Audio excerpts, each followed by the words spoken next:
Quand tu marches dans la rue et que tu rencontres un serpent, pourquoi tu veux en faire un chien? Tu marches tranquillement dans la rue, tu croises un serpent inoffensif et tu veux en faire ton chien préféré. Oh non, il est mignon. Oh, regarde sa couleur. Oh, regarde, oh, il est tout doux. Oh, il est si mignon. Il a besoin d'une maman comme moi. Oh, je vais l'adopter. Bref, tu connais l'histoire. Et après, tu t'étonnes que ce même serpent finisse par te mordre. Un jour, finisse par te mordre. Tu es surpris que le serpent finisse un jour euh, par montrer sa vraie nature. Il est bon, c'est un carnivore. Quand tu rencontres un humain qui est problématique, un être humain irrespectueux, qui cherche des disputes, qui te manque, qui te manque de respect, jaloux, bref, hein, tous les mauvais qualificatifs, pourquoi tu as du mal à le croire? Pourquoi tu essayes de changer cette personne? Tu sais, l'être humain cache difficilement sa vraie identité, sa vraie nature. J'ai entendu dire une personne qui me disait, bah, écoute, oh, je n'ai pas compris comment est-ce que nous en sommes arrivés à ce point. Je n'ai pas compris comment est-ce que je suis tombé dans le panneau. Je n'ai pas compris comment je me suis laissé avoir. Écoute, prends seulement 5 minutes. 5 minutes pour réfléchir logiquement. Dès le début, tu verras que les signes étaient prévisibles. Il y avait des traces, aussi infimes que ça en avait l'air. Et là, tu comprendras que c'est toi le fautif, que c'est toi qui étais simplement distrait. L'être humain nous montre sa vraie nature à travers son langage corporel, sa communication non verbale, son attitude. Mais tu choisis délibérément de ne pas le croire. C'est vrai qu'on peut juger, bon, hein, je nie pas hein, qu'on peut juger à tort une personne.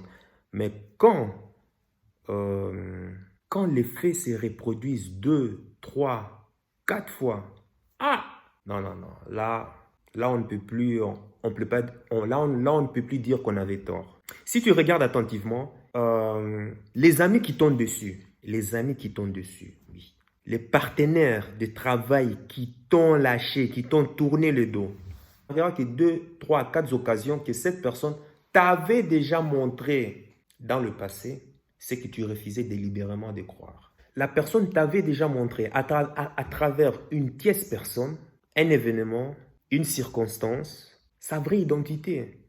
C'est un des signes hein, pour pouvoir connaître la vraie identité d'une personne, comme l'a dit un grand philosophe du Moyen-Âge.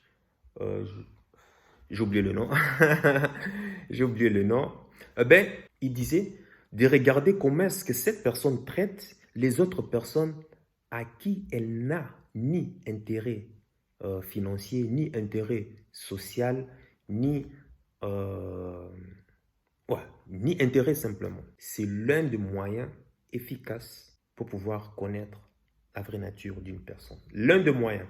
Il y a une anecdote qui m'est arrivée avec une personne, une femme, très intéressante, très intéressante comme, comme personne. On est parti à un barbecue. Ah, un barbecue, tes consorts. Ben, je vous épargne les détails. On était assis à la table, on était sur le point,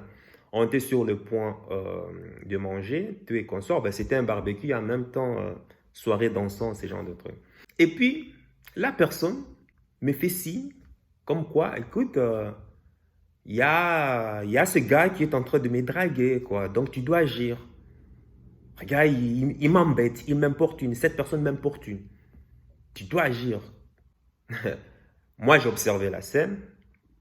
Bon, un homme de faible valeur, justement, allait sauter de manière émotionnelle, réagir, et puis, comment on appelle ça, commencer à bousculer ou commencer à bousculer les gars qui soi-disant, entre parenthèses, importune, importune la femme, selon ses mots, enfin, sa copine.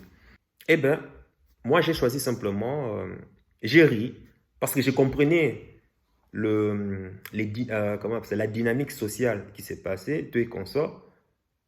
J'ai choisi simplement de garder mon silence et faire comprendre à travers des gestes, langage se communiquant qu'il n'y a rien, il n'y a pas de danger.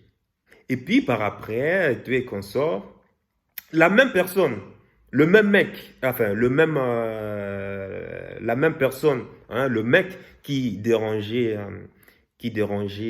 ma copine, eh ben, ma copine n'a pas arrêté justement par après de discuter, de danser, comme si de rien n'était. Hein? Tu vois un peu où je vais en venir.